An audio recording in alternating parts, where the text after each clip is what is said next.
Right, so today I'm going to take out this window. I need to replace the arch. It's all steamed up.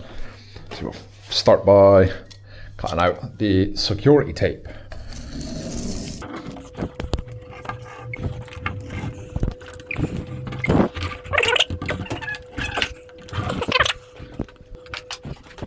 Next we've got to take the beads out.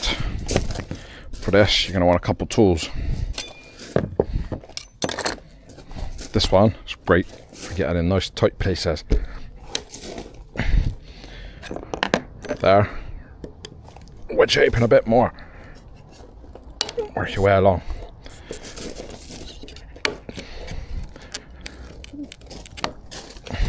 Can be a little difficult.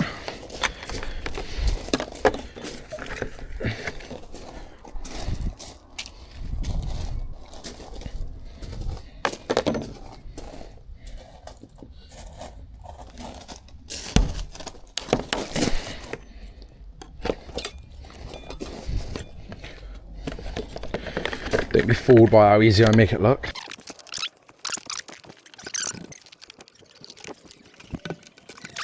Glass sucker, it's gonna get full.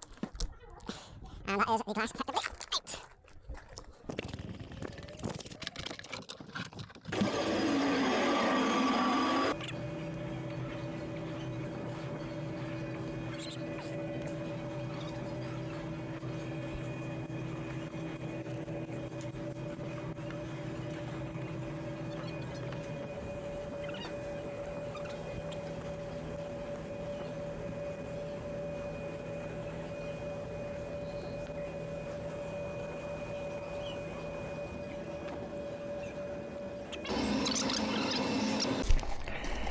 Alright, so we've got to get this tape off.